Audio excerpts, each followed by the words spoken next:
Salut à tous et merci de nous retrouver pour ce nouveau numéro de Final Whistle.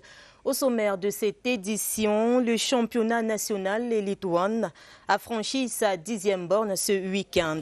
Et pour cette 10e journée, plusieurs matchs se sont disputés dans le groupe A. Et une seule rencontre a eu lieu dans le groupe B. Les résultats complets à suivre dans cette édition. Toujours en football, les premiers fruits du partenariat entre la Fédération camerounaise de football et la Cameroun Radio Television étaient visibles sur les écrans. Les premières retransmissions des rencontres des championnats professionnels se sont faites hier dimanche sans interférence. Retour sur les contours de ce partenariat dans ce numéro de Final Whistle. Et puis en catch, le Camerounais Michel Noudem est le nouveau champion d'Afrique de la discipline dans la catégorie poids lourd. Il a obtenu ce sacre vendredi dernier face à son adversaire nigérien. Les temps forts de ce combat à revivre dans cette édition. Et voilà pour les titres.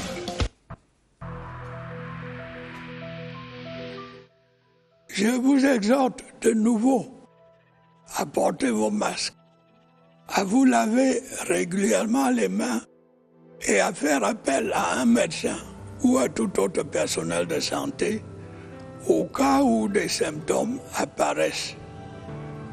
C'est le seul moyen de préserver les vies et de freiner la propagation du virus.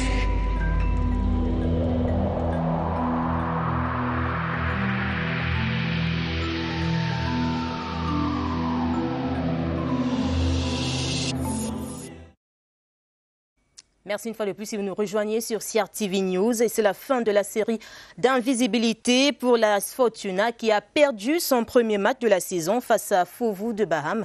C'était ce dimanche. Score final de la partie 4-2.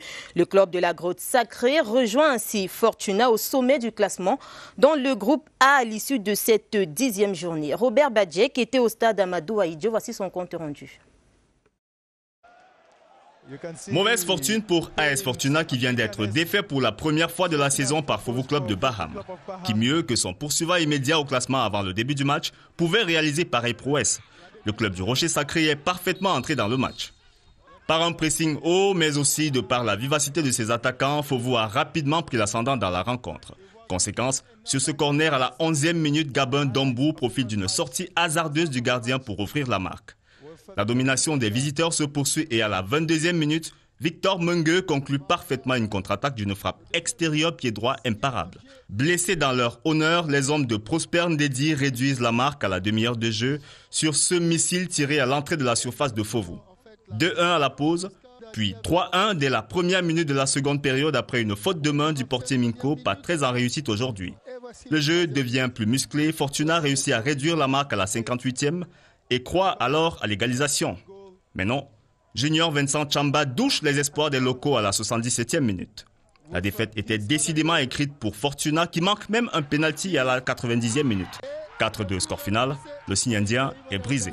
Grâce à sa victoire, Fovu fait un bond en avant et rejoint AS Fortuna à la tête du groupe A avec 18 points pour chacune des deux équipes. Et on poursuit avec le championnat Elite One, mais cette fois dans la ville de Douala, où 2 matchs en retard dans la poule B se sont disputés ce dimanche. Coton Sport de Garoua est venu à bout de New Star sur un score d'1-0. Canon de Yaoundé s'est incliné face à UMS de Loum par 2-0. Malgré cette défaite, les canonniers demeurent leaders du groupe B. Retrouvons là-bas Monique Félicité Chouane. Une journée pas comme les autres à Douala. Le stade mythique de Bépanda a accueilli 2 clubs mythiques du Cameroun, Coton Sport de Garoua et Canon de Yaoundé. Premier duel serré entre les cotonculteurs et New Star. Première mi-temps dominée par les hommes de Faustin Domke, mais aucun but au finish. La vapeur se renverse en seconde manche. Coton Sport sort de sa réserve. Grâce à ce coup franc de l'international burkinabé Arnaud Sibiri, Marou Saïbou inscrit l'unique but de la rencontre. Victoire des visiteurs, encore 4 matchs en retard à rattraper. Le plus important était de gagner 1-0. Voilà, l'essentiel c'était les 3 points. Au vu de notre voyage au Maroc qui n'a pas été facile. Qualifié en quart de finale de la Champions League africaine, Coton Sport part de Douala galvanisé. Ça nous aide à préparer les quarts de finale Vous savez, les matchs de championnat sont là pour nous permettre de rectifier les petites erreurs. Et je pense qu'aujourd'hui, on en a commis comme d'habitude.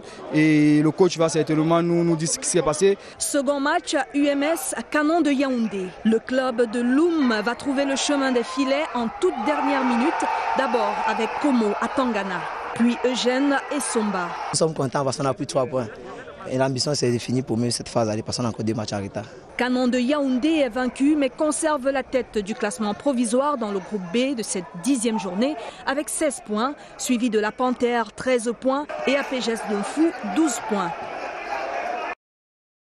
Et ce week-end, c'était également le début de la retransmission post-partenariat. Hier dimanche a eu lieu la première retransmission en direct. Post-signature de partenariat entre la FECAFOOT et la CRTV. C'était le lancement d'une aventure médiatique nouvelle. Le président de la FECAFOOT, Seydou Mbombo Njoya, et le directeur général de la CRTV ont apporté samedi dernier des précisions sur ce partenariat que je vous invite à écouter. Échange de fanions. Le foot en abondance à la télé peut commencer. C'est la passe à 2 entre FECAFOOT et CRTV. Le football en particulier, c'est un peu comme le cinéma. C'est un loisir indispensable pour une télévision. Et ça a une valeur, ça a un prix. Et c'est pour ça que nous sommes assis et on a plus ou moins évalué ça pour l'instant. Donner une valeur à ce produit, ce show que nous organisons. La CRTV, c'est droit au but à la phase retour des championnats. Plus de foot à l'antenne et davantage de retransmissions en direct. Vous le verrez. Les téléspectateurs vont voir ce qu'ils doivent voir en matière de sport d'une manière générale. Et en l'occurrence, quand il s'agit du football, ils veulent voir le match, certes, les buts, les meilleures actions, dans tous les détails. D'une manière concrète, on va avoir une émission foot direct avec autour de cela l'avant-match, bien sûr, avec nos meilleurs consultants et l'après-match avec un débriefing. Dimanche, c'est le jour des plus grands rendez-vous, à noter dans les agendas. Tous les dimanches, un peu avant 16h, entre 15h30 et 16h, un grand match comme celui qu'on va avoir dans quelques instants entre Fortuna et Fovu, qui sont parmi les meilleures équipes. Moi, je les regarde régulièrement de notre championnat et nous allons essayer de tenir ce rythme à la lumière de cette convention passée avec la FECAFOOT. Premier rendez-vous grandeur nature ce dimanche. AS Fortuna, Fovu, des plateaux spéciaux d'avant-match délocalisés au stade Omnisport Amadou Ahidjo vous attendent sur CRTV Sport and Entertainment. Et je donne à présent les résultats partiels de cette 10e journée de championnat Elite One avec Avion Academy qui a pris le dessus sur Yafoot 2 buts contre 1. AS Fortuna s'est incliné face à Fovu de Baham, 4 buts à 2. Dragon FC a dominé Union de Douala, 1 but à 0. Diko FC et Bambuto sont partagés les points, 1 but partout. Et PWD de Bamenda est venu à bout de Stade de Renard, 1 but à 0. Et on parle à présent de catch, du champion d'Afrique de la discipline, catégorie poids lourd. Il reste le Camerounais Michel Noudem. Il succède ainsi à son compatriote de regrettée mémoire, Super Makia. La ceinture a été remportée vendredi dernier dans un combat opposant le Camerounais au Nigérien Pawali. Michel Noudem a donc infligé un KO à son vis-à-vis. Plusieurs amateurs de catch avaient fait le déplacement du Palais des Sports de Yaoundé afin de soutenir leurs compatriotes. La ceinture tant convoitée a été remise au nouvel homme fort du catch africain par le représentant du ministre des Sports et de l'Éducation physique, le secrétaire général. Et on poursuit cette édition en cyclisme. Les jeunes minimes et juniors auront désormais un centre d'encadrement dénommé France-Cameroun Cyclisme Formation, autant pour moi. C'est le fruit de la coopération franco-camerounaise. Ce projet a été présenté aux médias au cours d'un point de presse organisé par la Fédération camerounaise de cyclisme. Écoutons le partenaire technique de la fédération, René Pouget, qui s'exprime au micro de notre reporter Déby Kembe.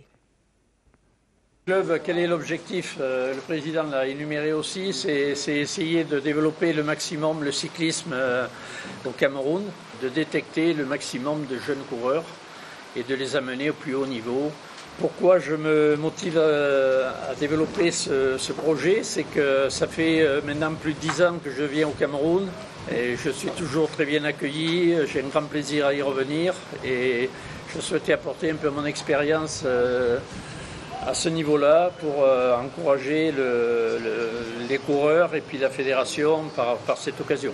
Donc je vais vous donner peut-être le nom du club. En abrégé, le club c'est FCCF. France, bien sûr, puisque je suis français. Cameroun, puisque je suis au Cameroun, c'est normal que j'associe les deux pays. Cyclisme, c'est naturel, puisqu'on parle de vélo. Et formation. Et après, peut-être, on en parlera un peu dans quelques questions diverses. Vous expliquer un peu ma vision de ce projet. Les raisons d'appellation de ce nom de club que j'ai changé à plusieurs reprises, mais j'estimais qu'il fallait que j'associe nos deux pays quand même, puisqu'on a une très bonne collaboration avec certains coureurs camerounais qui ont pu venir en France il y a quelques années. Donc je crois que c'est un échange qui se fait, qui justifie l'appellation de ce nom de club. Bikembe, c'est la fin de cette première partie de Final Whistle. Je vous retrouve dans un instant pour la seconde partie.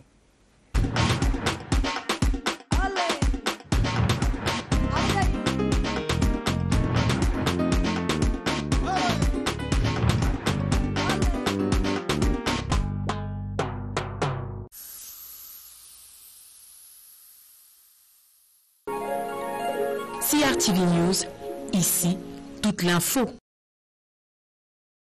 Du monde poids lourd du mix martial art, accueilli en grande pompe ici au ministère des Sports et de l'Éducation physique. Reconnaissance de la nation tout entière manifestée à travers cette lettre de félicitations du président de la République adressée à Francis Ngannou au lendemain de sa victoire le 27 mars dernier contre Steve Miocic à Las Vegas aux États-Unis. Et le monde entier fut subjugué par une telle vivacité, une telle pugnacité, une telle fougue. Ainsi, notre compatriote a su mettre en exergue ce fameux fighting spirit, reconnu à l'audience indomptable. Pour celui qui a hissé le drapeau du Cameroun au sommet du monde, parti de zéro pour héros, résume son parcours. Ce fut un chemin difficile. Au départ, personne n'aurait cru. Même moi-même, je n'avais pas vraiment cru. J'étais juste assez fou pour me jeter dans un projet comme ça. En cours de chemin, j'ai appris que rien n'est impossible quand on s'y met. On finit par obtenir des résultats. En quittant les locaux du ministère des Sports ce mercredi, Francis Ngannou laisse une lueur d'espoir de réussite chez les amateurs du MMA et du sport en général. Merci Merlin Kamla et on poursuit cette émission avec Aigle Royal de la Menoix qui est résolument engagé pour le professionnalisme. Le club de la région de l'Ouest actuellement en élite 2 a reçu mercredi dernier 5 millions de francs CFA de la part de son partenaire. C'était au cours d'une cérémonie qui s'est déroulée du côté de Douala. Merlin Kamla une fois de plus. Actuellement deuxième de la poule B avec 9 points dans le championnat national Elite 2, Aigle Royal de la Menoix voudrait retrouver son siège en Elite 1. C'est le sens à donner à ce partenariat matérialisé mercredi dernier à Douala entre l'entreprise Senem Distributor et le club de Tchang. 5 millions de francs CFA, c'est la somme remise par le partenaire pour impulser le rayonnement du club en championnat. Nous avons suivi avec beaucoup d'attention les prouesses que l'Aigle a fait tous ces derniers temps et nous nous sommes dit qu'il était vraiment temps aussi que nous venons en appui. Le président du conseil d'administration, Pierre Vouffaut, a profité de ce geste fort pour appeler les fils et filles de la Menoix ainsi que les sympathisants du club à emboîter le pas pour faire voler l'oiseau plus haut. Ça nous permet de démarrer le championnat. En attendant, les administrateurs, la FECAFOOT, nous sommes sûrs d'avoir au moins 3 millions là-bas. Et surtout, les élites et les supporters. Finaliste de la Coupe du Cameroun à la saison 2007-2008, le club de la Menoix, vieux de 89 ans, reprend ainsi l'autoroute du professionnalisme. Plaisir d'accueillir sur ce plateau Merlin Kamla pour le chiffre du jour. Bonjour Merlin.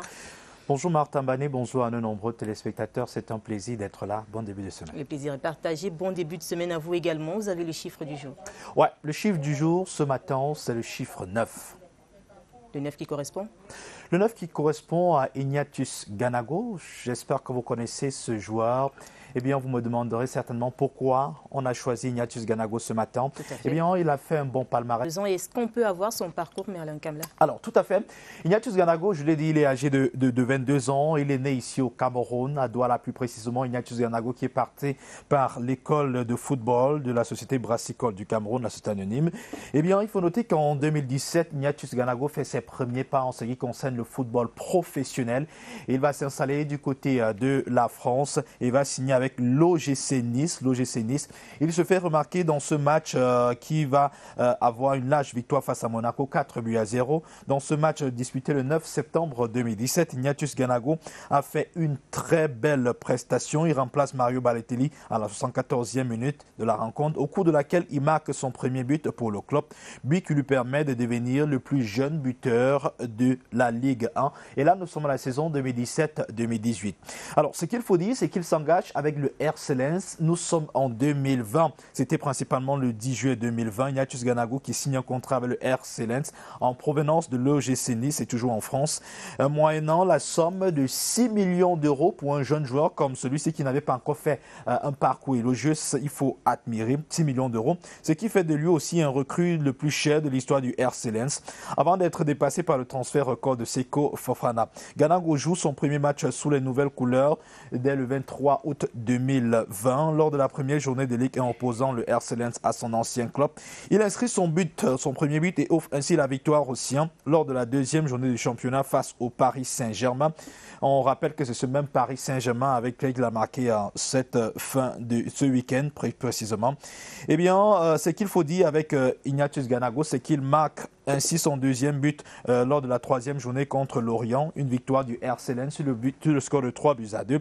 Son troisième but de la journée, lors de la journée suivante, lors de la victoire contre FC Bordeaux 2-1. Et son quatrième but en 5 matchs contre Nîmes à la journée suivante, le 3 octobre. Il se blesse alors lors de la victoire 2-0 contre Saint-Etienne. Alors, on a parlé du RC Lens. Il faut noter qu'on disputait ce week-end la 35e journée de la Ligue en française. On se rappelle lors de la phase aller, toujours face au Paris Saint-Germain, Ignatius Ganago avait déjà marqué un but.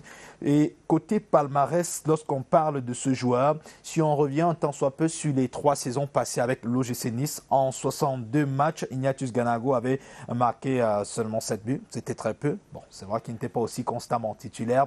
Mais depuis qu'il est arrivé au RC Lens, depuis 2019, on parle déjà, depuis 2020, autant pour moi, avec le RC Lens avec lequel il s'est engagé, on parle déjà de 7 buts en 21 matchs. C'est un peu moins, mais on sait qu'il va se... On l'espère, Merlin Kamla. On va vous raccompagner avec ces nouvelles de l'internationale volleyeuse camerounaise Laetitia Moma Bassoko. Eh bien, c'est officiel. Laetitia quitte l'ASPTT de Mulhouse après une saison exceptionnelle avec ce club. La Camerounaise de 27 ans a pris la direction de la Corée du Sud. La Lyonnaise indomptable a déposé son baluchon au sein de la formation GS Caltech Séoul, club évoluant dans la 5e Ligue. La pointure, autant pour moi, de 27 ans, fait partie des 7 joueuses étrangères draftées par le très lucratif championnat sud-coréen. C'est donc un nouveau défi que devra relever la double championne d'Afrique de volley. Et à la suite de Laetitia Moma, la latérale gauche camerounaise Louise Dolores Tchadja vient de s'engager avec l'actuel leader du championnat féminin de Biélorussie. Elle sera liée à ce club jusqu'en 2022, soit un contrat d'1 an. Et c'est sur ces nouvelles que nous refermons cette édition de Final Whistle. Merci de l'avoir suivi. Je vous donne rendez-vous lundi prochain dès 9h10 sur CRTV News.